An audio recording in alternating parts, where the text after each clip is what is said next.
पिछले वीडियो में हमने ऊष्मा शोषी ऊष्मा छेपी पढ़ लिया था। अब ऑक्सीकरण अवकरण पढ़ेंगे। ऑक्सीकरण अवकरण क्या होता है? तो देखिए, ऑक्सीकरण का मतलब होता है ऑक्सीजन का जुटना। ऑक्सीकरण मतलब होता है ऑक्सीजन का जुटना या फिर हाइड्रोजन का हटना। ठीक है, तो ऑक्सीकरण का मतलब हम क्या बोले हैं, या तो ऑक्सीजन का जुटना या फिर हाइड्रोजन का हटना। ठीक है, ऑक्सीजन का जुटना या हाइड्रोजन का हटना ऑक्सीकरण। और उसका एक उल्टा होता है अवकरण। इसमें उल्टा होगा, अवकरण में ऑक्सीजन हटेगा या हाइड्रोजन जुड़ेगा, ये चीज है। अवकरण को ही अपचयन भी बोलते हैं, अवकरण को भी अपचयन भी बोलते हैं, और वही उपचायक भी होता है और वो भी ऑक्सीकारक भी होता है। आगे हम आपको बताएंगे। तो ऑक्सीकरण में ऑक्सीजन का जुटना, जैसे कि यहाँ पे एग्जांपल दिए हुए है, सल्फर प्लस ऑक्सीजन, तो इसमें सल्फर डाइऑक्साइड बना है। देखिए, सल्फर का ऑक्सीकरण हुआ है, सल्फर में ऑक्सीजन जुटा है, तो सल्फर का ऑक्सीकरण हुआ है, सल्फर का ऑक्सीकरण हुआ है। या फिर अगर दिया रहेगा कार्बन प्लस में ऑक्सीजन, ये बनता है ना, कार्बन और ऑक्सीजन मिलकर क्या बनता है, कार्बन डाइऑक्साइड। तो इसमें देखिए, कार्बन के साथ ऑक्सीजन जुटा है, यानी कि इसमें कार्बन का ऑक्सीकरण हुआ है। कार्बन का क्या हुआ है, ऑक्सीकरण हुआ है। याद रहेगा, कार्बन का क्या हुआ है, ऑक्सीकरण, ऑक्सीकरण हुआ है। इस तरह से इसको छोटा छोटा नोट्स बना के, और नोट्स में भी, ये एग्जाम्पल नोट्स में भी लिख लीजिएगा, कार्बन का ऑक्सीकरण हुआ है। या फिर एक एग्जाम्पल और देखिए, मान लीजिए अगर हाइड्रोक्लोरिक अम्ल, ठीक है, यहाँ पर नहीं, थोड़ा अच्छे से बता देते हैं। मान लीजिए अगर हाइड्रोक्लोरिक अम्ल यानी कि HCl 4HCl, ठीक है, HCl अगर मैग्नीज डाइऑक्साइड, ठीक है, मैग्नीज डाइऑक्साइड यानी कि MnO2, MnO2 मैग्नीज डाइऑक्साइड के साथ रिएक्शन करता है तो बनाता है मैग्नीशियम क्लोराइड प्लस में H2 यानी कि जल, और प्लस में क्लोरीन गैस निकालता है। ठीक है, तो इसमें अगर आप ध्यान से देखिएगा तो HCl से, देखिए यहाँ पे HCl है, ठीक है, HCl से ये क्या हो गया है, HCl है, HCl देखिए, क्लोरीन का क्या हो गया है, HCl से हाइड्रोक्लोरिक अम्ल से क्या हो गया है, हाइड्रोजन का निष्कासन, यानी कि हाइड्रोक्लोरिक HCl से हाइड्रोजन का निष्कासन हो गया है, तो क्या हुआ, HCl का क्या हुआ, ऑक्सीकरण हुआ। HCl का क्या हुआ, ऑक्सीकरण हुआ, ऑक्सीकरण हुआ। तो देखिए, ऑक्सीकरण पूरा यहाँ पे क्लियर हो गया। ऑक्सीकरण मतलब ऑक्सीजन जुटना, ऑक्सीकरण का मतलब ऑक्सीजन जुटना या फिर हाइड्रोजन हटना। ठीक है, एक एक एग्जाम्पल देके समझ लिए। अब उसके बाद अवकरण समझेंगे। अवकरण में हम आपको क्या बताए हैं, ऑक्सीजन का हटना। अवकरण में हम आपको क्या बताए हैं, ऑक्सीजन का हटना या फिर हाइड्रोजन का जुड़ना। अब इसका भी एग्जाम्पल देख के समझेंगे। पिछला जो चीज बताए थे उसको वीडियो पॉज करके और नोट्स बनाकर लिख लीजिएगा। अब उसके बाद अपचयन, या इसी को अवकरण भी कहते हैं, अपचयन या फिर इसको अवकरण भी कहते हैं। जैसे कि अगर देखें, अगर हम लिखेंगे हाइड्रोजन प्लस ऑक्सीजन मिलकर क्या बनाता है, जल, यानी कि H2O। और हम आपको संतुलित करना बताए थे पिछले वीडियो में, तो इसको संतुलित है, इसमें देखिए, तो दो हाइड्रोजन दो हाइड्रोजन, दो ऑक्सीजन, यहाँ पे एक ही ऑक्सीजन, तो इसको दो कर दिए, तो दो तो ऑक्सीजन तो हो गया, लेकिन हाइड्रोजन अब दो, दो दूना चार वो हो गया, दो ही, दो से गुना होगा तो दो दूना चार, तो यहाँ पे दो देना होगा, अभी संतुलित हो गया। अब देखिए, हाइड्रोजन प्लस ऑक्सीजन H2O जल बन गया। अब देखिए, तो ऑक्सीजन से दो गो था, यहाँ पर ऑक्सीजन कै गो हो गया है, यहाँ पर भी ऑक्सीजन दुइये गो है, लेकिन ऑक्सीजन से हाइड्रोजन हट गया है कि जुड़ गया है, जुड़ गया है। तो हाइड्रोजन का जुड़ना क्या कहलाता है, हाइड्रोजन का जुड़ना क्या कहलाता है, देखिए, हाइड्रोजन का जुड़ना क्या कहलाता है? अवकरण। अपचयन को ही कहते हैं अवकरण, इसमें आप कंफ्यूज नहीं होइएगा। अवकरण को ही कहते हैं अपचयन, अवकरण या इसी को कहते हैं अपचयन, ठीक है, रिडक्शन। तो ये समझ में आया। ये तो एगो एग्जाम्पल हो गया हाइड्रोजन का जुटना, ठीक है, हाइड्रोजन का जुटना। अब उसके बाद एक देते हैं ऑक्सीजन का हटना, ठीक है। जैसे कि अगर हम देखेंगे कॉपर ऑक्साइड प्लस में हाइड्रोजन, तो ये क्या बनाता है? कॉपर प्लस में वाटर, ठीक है। इसमें अगर ध्यान से देखिएगा, कॉपर ऑक्साइड से ऑक्सीजन क्या हुआ है? हटा है। तो हटा है तो ये क्या हो जाएगा? अवकरण। हटा है तो ये क्या हो जाएगा? अवकरण। याद रहेगा, अवकरण। तो एक एक एग्जाम्पल इसका भी दोनों देख लिए।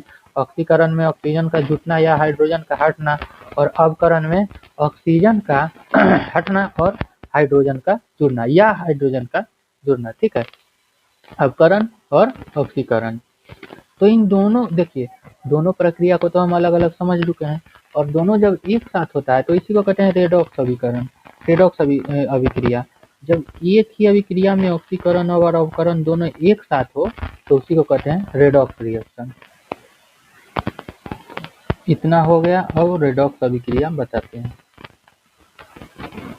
रेडॉक्स का एग्जाम्पल नहीं दिया गया है, इसका एग्जाम्पल हम खुद से देते हैं। देखिए, अब अगला हेडिंग दीजिएगा रेडॉक्स रिएक्शन, ठीक है। रेडॉक्स के बाद अब इसमें रेडॉक्स रिएक्शन ये लिख लीजिएगा, उसके बाद ये लिखिएगा, और नीचे एग्जाम्पल में अब देखिए लिख लीजिएगा। एग्जाम्पल में हम क्या बोले? ऑक्सीकरण, ऑक्सीजन का जुटना या हाइड्रोजन का हटना। अवकरण, ऑक्सीजन का हटना या हाइड्रोजन का जुटना। अवकरण को ही क्या कहते हैं? अपचयन कहते हैं। अवकरण को ही क्या कहते हैं? अपचयन कहते हैं। ऑक्सीकरण को क्या कहते हैं? तो उपचयन कहते हैं। ऑक्सीकरण को क्या कहते हैं? उपचयन। देखिए, ऑक्सीकरण को क्या कहते हैं? उपचयन। ऑक्सीकरण को क्या कहते हैं? उपचयन। ऑक्सीकरण को कहते हैं उपचयन और अवकरण को कहते हैं अपचयन, ठीक है। इन दोनों में कंफ्यूज नहीं होइएगा। ऑक्सीकरण को बोलते हैं उपचयन और अवकरण को बोलते हैं अवकरण या अपचयन, दोनों अवकरण या अपचयन दोनों एक ही होता है, ठीक है। और जब ये दोनों प्रक्रिया एक साथ होता है, यानी कि ऑक्सीकरण और अपकरण दोनों एक साथ होता है, तो उसको कहते हैं रेडॉक्स अभिक्रिया, रेडॉक्स रिएक्शन, ठीक है। तो अब रेडॉक्स रिएक्शन का एग्जाम्पल देखेंगे। जैसे कि अगर मान लीजिए कॉपर ऑक्साइड प्लस में वाटर, ठीक है। कॉपर ऑक्साइड प्लस में जब वाटर रिएक्शन बनता है तो बन गया कॉपर और प्लस में वाटर, ठीक है। ये यहाँ पे दिया गया है। तो देखिए, यहाँ पे देखिए, कॉपर ऑक्साइड से ऑक्सीजन का हटना। ऑक्सीजन हटता है तो क्या उसको कहते हैं? ऑक्सीजन का हटना अवकरण या अपचयन, यही ना है। अवकरण या अपचयन में क्या था? ऑक्सीजन हटता था या हाइड्रोजन जुटता था। ऑक्सीकरण में क्या होता था? ऑक्सीजन जुटता था या हाइड्रोजन हटता था, ठीक है। तो इसमें देखिए, कॉपर ऑक्साइड से ऑक्सीजन का हटना, ऑक्सीजन का हटना क्या कहलाएगा? अवकरण या अपचयन। ऑक्सीजन का हटना क्या कहलाएगा? अवकरण या अपचयन। देखिए, हाइड्रोजन से ऑक्सीजन क्या हुआ है? जुटा है। हाइड्रोजन में ऑक्सीजन जुटा है, तो ऑक्सीजन का जुटना क्या कहलाता है? ऑक्सीकरण। ऑक्सीजन का जुटना क्या कहलाता है? ऑक्सीकरण। ऑक्सीजन का जुटना ऑक्सीकरण। इतना समझ में आया? ये तो हो गया पहला एग्जाम्पल, ठीक है। अब दूसरा एग्जाम्पल देखेंगे।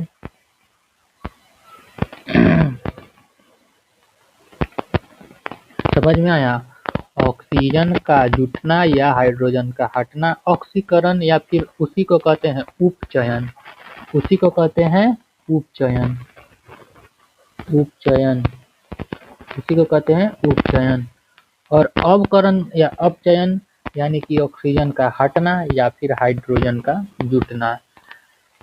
दोनों जब एक साथ होता है, दोनों रिएक्शन, तो उसको कहते हैं रेडॉक्स रिएक्शन। रेडॉक्स रिएक्शन का आप एक एग्जाम्पल देख लीजिए, एक एग्जाम्पल और देख लीजिए। मान लीजिए H2S यानी कि हाइड्रोजन सल्फाइड के साथ में क्लोरीन जुट गया, ठीक है, मतलब रिएक्शन कराए तो क्या बना, hydrochloric acid, HCl hydrochloric acid और प्लस में सल्फर। तो देखिए हाइड्रोजन सल्फाइड से क्या बन गया है,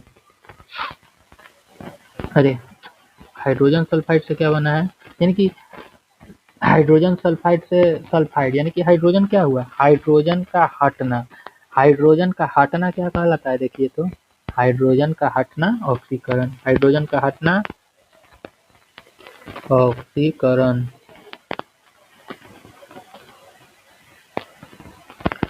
और क्लोरीन में हाइड्रोजन क्या हुआ है, देखिए तो जुड़ गया है। हाइड्रोजन का जुड़ना अपचयन या इसी को उपकरण अवकरण बोलते हैं, अवकरण। इस नाम में कंफ्यूज नहीं होइएगा, इसमें कंफ्यूजन होता है। देखिए ऑक्सीकरण उपचयन होता है और अवकरण अपचयन होता है। अवकरण अपचयन होता है, ऑक्सीकरण उपचयन होता है। दोनों जब एक साथ होता है तो उसी को रेडॉक्स रिएक्शन बोलते हैं। और देखिए जिस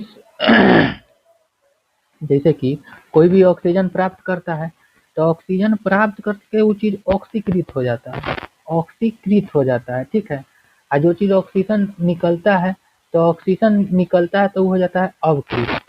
ऑक्सीजन प्राप्त होता है तो हो जाता है ऑक्सीकृत और ऑक्सीजन निकलता है तो हो जाता है अवकृत। ऑक्सीजन प्राप्त होता है तो ऑक्सीकृत और ऑक्सीजन निकलता है तो अवकृत। तो देखिए जिस पदार्थ का ऑक्सीकरण होगा उसको बोलेंगे अवकारक, जिस पदार्थ का ऑक्सीकरण होगा उसको बोलेंगे अवकारक, अवकारक। यहीं पर देखिए जिस पदार्थ का ऑक्सीकरण होता है उसको क्या बोलेंगे, अवकारक। जिस पदार्थ का ऑक्सीकरण होगा उसको बोलेंगे अवकारक और जिस पदार्थ का अवकरण होगा उसको बोलेंगे ऑक्सीकारक। जिस पदार्थ का अवकरण होगा उसको बोलेंगे ऑक्सीकारक, ऑक्सीकारक। तो देखिए अब कंफ्यूजन हो गया, ऑक्सीकरण वाले की चीज को क्या बोलते हैं, उपचयन, और उपचयन वाला चीज ही अवकारक होता है। अवकरण को क्या बोलते हैं, अपचयन, और अपचयन वाला चीज ही ऑक्सीकारक होता है। तो अब इन चीजों, इन सभी चीजों को एक साथ आप याद ऐसे रखिएगा। हम एगो छोटा सा चार्ट बना देते हैं।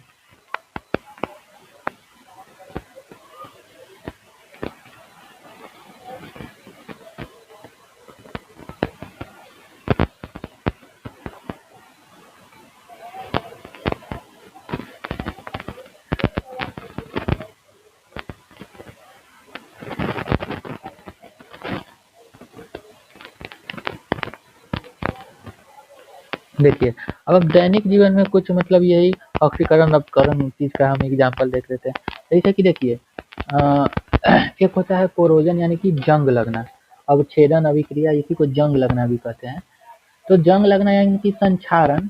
ऑक्सीजन से जब भी कोई जुटता है, ठीक है, जब धातु धीरे धीरे वातावरण में नमी या ऑक्सीजन के संपर्क में आएगा तो क्या होगा, धीरे धीरे जंग लगने लगेगा, जंग लगने लगेगा कि ना। तो उसी प्रक्रिया को किसी चीज जब धातु अधातु ऑक्सीजन के संपर्क में आता है तो वही अवच्छेदन अभिक्रिया यानी कि कोरोजन या फिर किसी को संक्षारण बोलते हैं, होने लगता है। जैसे कि देखिए ये जंग लगना आप पढ़े होइएगा 5-6 में, जब आयरन ऑक्सीजन या जल के उपस्थिति में आता है तो फेरिक ऑक्साइड बनाता है Fe2O3 या OH3, तो इसको जंग लगना कहते हैं। यदि ये कैसा अभिक्रिया है, कोरोजन यानी कि संक्षारण, इसको हम रोक कैसे सकते हैं। मान लीजिए ये आयरन है, आयरन के ऊपर किसी चीज का परत चढ़ा दिए, आयरन के ऊपर किसी चीज का परत ऐसे चढ़ा दिए तो ना ही ये ऑक्सीजन के संपर्क में आएगा ना ही जल के संपर्क में, तो बच जाएगा। या फिर पेंट कर दिए तो भी एक परत चढ़ जाएगा, या फिर गैल्वेनाइजेशन कर दिए तो भी एक परत चढ़ जाएगा, या फिर क्रोम प्लेटिंग कर दिए तो भी एक परत चढ़ जाएगा, और ये ऑक्सीजन और वाटर के संपर्क में नहीं आएगा और जंग नहीं लगेगा। इस प्रक्रिया से संक्षारण, इस प्रक्रिया को संक्षारण कहते हैं।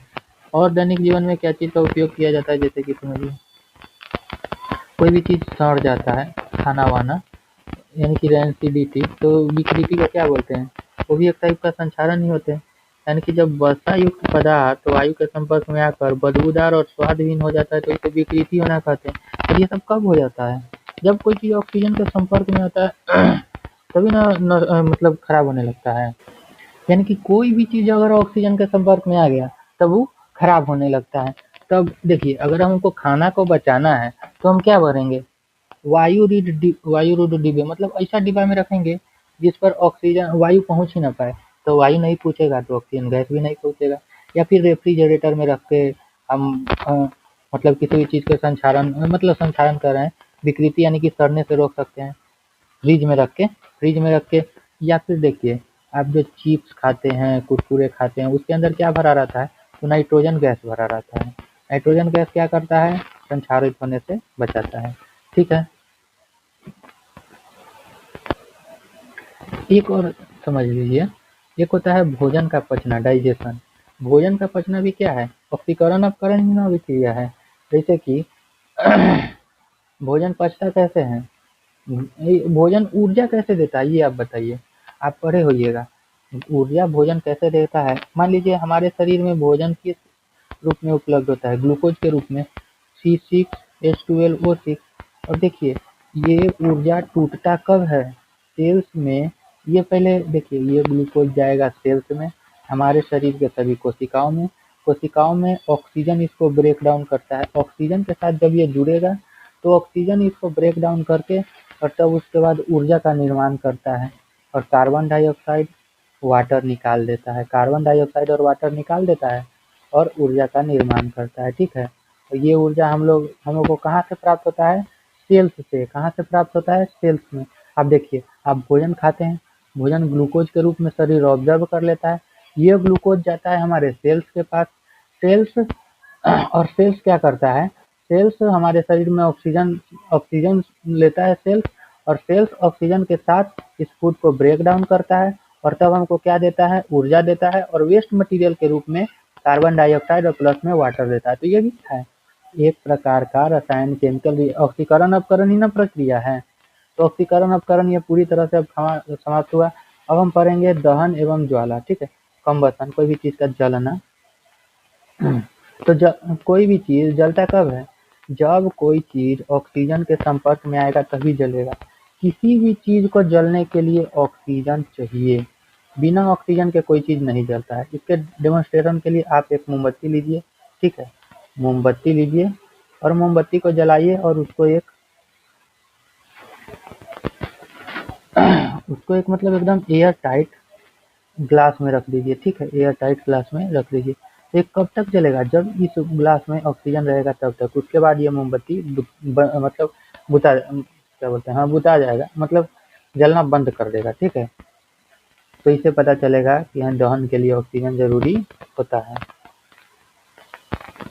यानी कि जब कोई पदार्थ ऑक्सीजन की उपस्थिति में जलकर ऊष्मा और प्रकाश उत्पन्न करता है तो इसे कम्बसन यानी कि दहन करते हैं। ठीक है, कोई भी चीज, कार्बन है तो कार्बन भी ऑक्सीजन के साथ में मिलकर क्या बनाता है, कार्बन डाइऑक्साइड प्लस में ऊष्मा और प्लस में प्रकाश।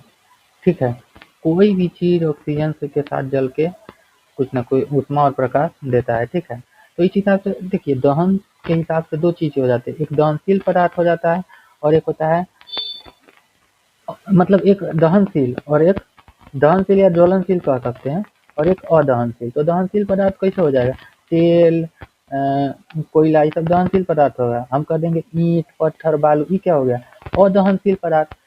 ऑक्सीजन की अनुपस्थिति में दहन होगा नहीं, ऑक्सीजन की उपस्थिति में ही दहन होगा। अब अगर कहेंगे, अब हम कहेंगे दहन की शर्तें, यानी कि दहन के लिए क्या क्या उपस्थित होना चाहिए, आप ये बताइए था। दहन की शर्तें यानी कि दहन के लिए क्या क्या उपलब्ध होना चाहिए। तो सबसे पहला चीज, दहनशील पदार्थ होना चाहिए। अगर दहनशील पदार्थ होगा ही नहीं तो कोई चीज जलेगा कैसे। सबसे पहला चीज दहनशील पदार्थ की उपस्थिति, दहनशील पदार्थ की उपस्थिति, आप लिख लीजिएगा, उपस्थिति। दूसरा चीज कथी होना चाहिए, देखिए, दहन के पोषक पदार्थ की उपस्थिति, मतलब जलता किस चीज के उपस्थिति में, ऑक्सीजन के उपस्थिति में, यानी कि दहन के पोषक पदार्थ की उपस्थिति, पोषक पदार्थ की उपस्थिति। और क्या चीज जरूरी होगा?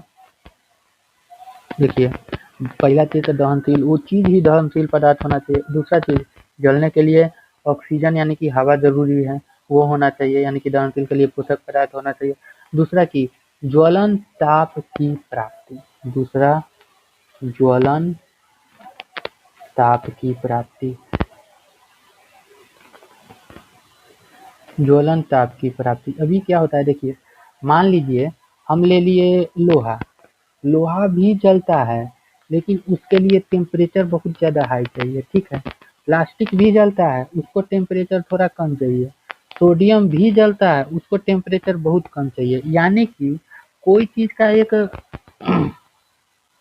मिनिमम मतलब ज्वलन बिंदु होता है, उससे ऊपर का उष्मा देंगे तो वो चीज़ जलने लगता है, ठीक है।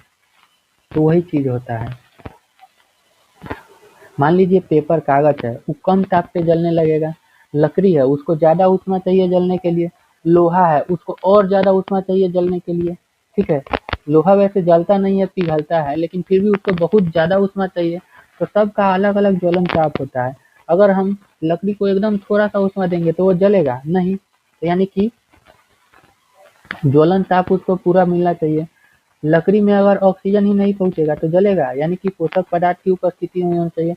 और दूसरा चीज, पहला चीज दहन पदार्थ ही होना चाहिए, लकड़ी होना चाहिए। लोहा मतलब लोहा देंगे तो वो जलेगा नहीं? जलेगा।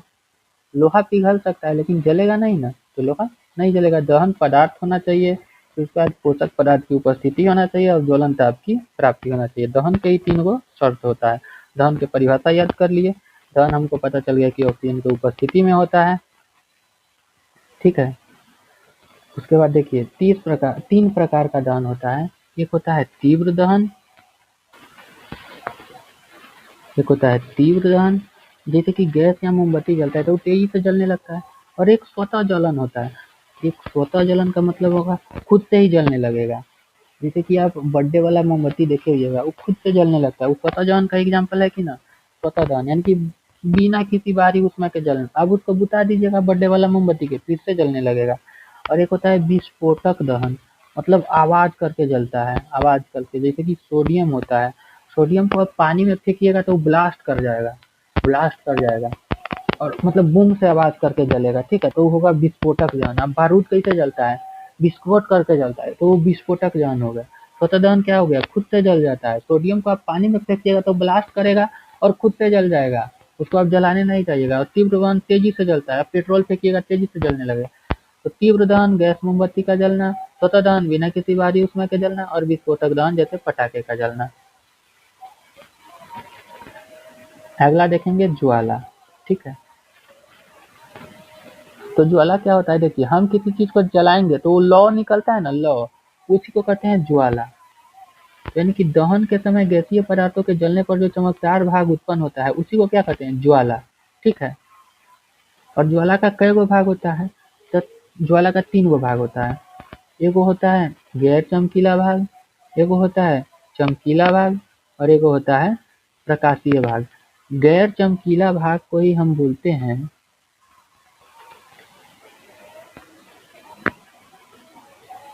गैर चमकीला भाग को ही हम बोलते हैं प्रकाशहीन मंडल। प्रकाशहीन मंडल, ठीक है। और चमकीला भाग को प्रकाशमान मंडल, प्रकाशमान मंडल। और केंद्रीय भाग को केंद्रीय मंडल, केंद्रीय मंडल। अब चलिए इसको फिगर के सहायता से समझते हैं। जैसे कि देखिए, ये मोमबत्ती है। मोमबत्ती का हम क्या को बताए हैं? एक प्रकाशहीन मंडल, जहाँ पे प्रकाश होगा ही नहीं। तो एकदम ये वाला जो पार्ट है ये क्या है? प्रकाशहीन मंडल है, यहाँ पे प्रकाश उत्पन्न नहीं होता है, ठीक है। यह है प्रकाशहीन मंडल। एक होता है प्रकाशमान मंडल। तो यहाँ पे क्या, प्रकाशहीन मंडल में हम क्या बोले हैं? प्रकाश नहीं होगा, ठीक है। फिर उसके बाद क्या बोले हैं, प्रकाशमान मंडल, यहाँ पे प्रकाश होगा, प्रकाशमान मंडल में प्रकाश होगा, ठीक है। और एक केंद्रीय मंडल, केंद्रीय मंडल में प्रकाश होता तो है लेकिन दिखता नहीं है, ठीक है। तो ये वाला पार्ट किस कलर का होता है, तो नीला कलर का, आप याद रखिएगा, ठीक है। ये किस कलर का होता है, नीला कलर का। जल, जैसे कि मान लीजिए मोमबत्ती जल रहा है ना, तो ये बीच वाला भाग जलता नहीं है, मोमबत्ती को सीधे वाष्प में बदल देता है, मोम को सीधा वाष्प में बदल देता है, आप इतना याद रखिएगा। यानी कि ऑक्सीजन के संपर्क में आ पाता है नहीं, डायरेक्ट ये वाष्प में बदल देता है, और वाष्प ऑक्सीजन के संपर्क में आ ही नहीं पाता है, इसलिए ये दिखाई नहीं देता है, नीला कलर का रहता है और मोम को डायरेक्ट वाष्प में बदल देता है। और यहाँ पर नीला भाग में अगर आप तीली लेके जाइएगा, माचिस की तीली, तो नहीं जलेगा नीला भाग में। कौन से भाग में जलेगा, लाल भाग में या उजला भाग में। उसके बाद जो लाल भाग हो, मतलब लाल भाग का है, जो प्रकाशमान मंडल होता है ना, देखिए प्रकाशमान मंडल होता है, आप देखिएगा ध्यान से ही, देखिए पीला कलर का होता है, पीला कलर का होता है ना।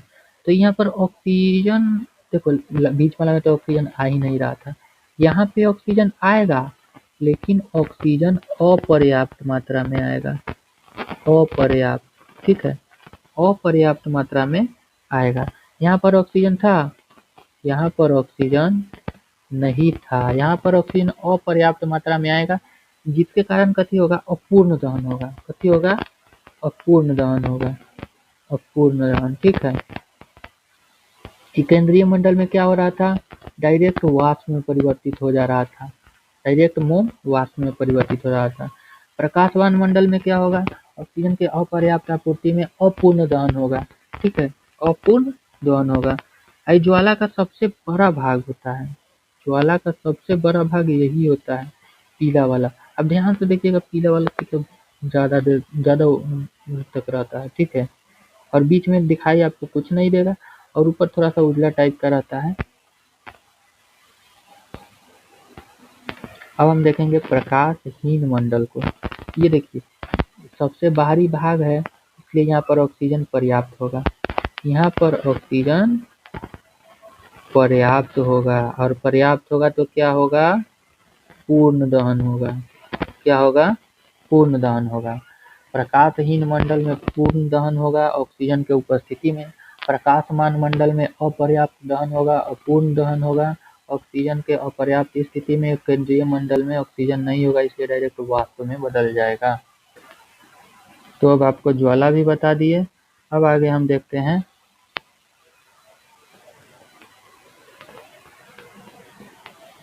LPG, liquefied petroleum gas.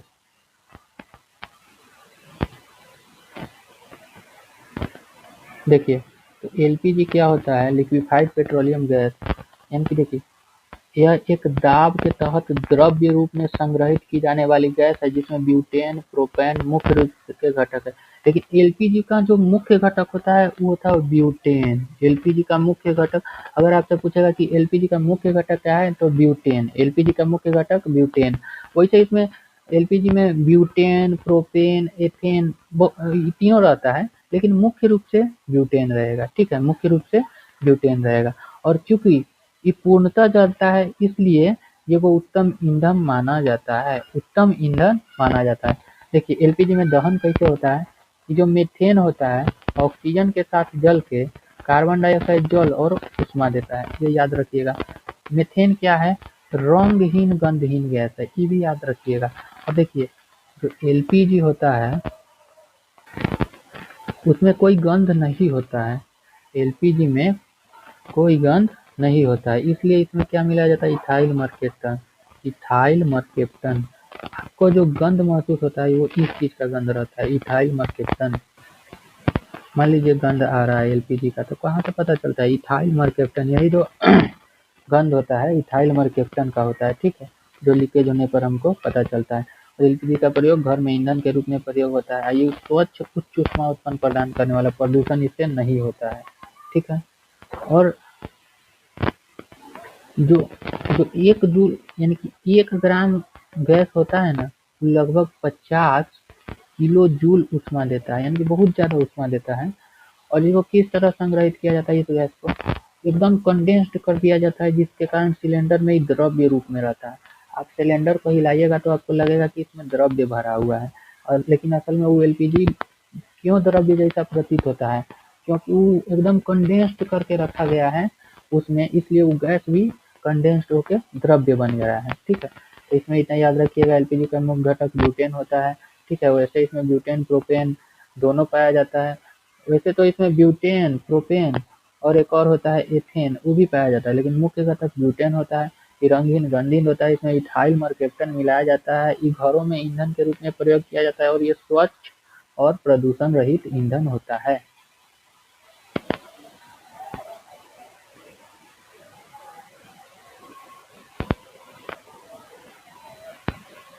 तो अब इतना कुछ हम समझ लिए। तो देखिए, रासायनिक अभिक्रिया का किस चीज में प्रयोग किया जाता है? कोई भी नया चीज बनाएंगे उसमें, तो दवा उर्वरक ये सब बनाने में, धातु के शोधन में भी किया जाता है, धातु को शुद्ध करने में भी।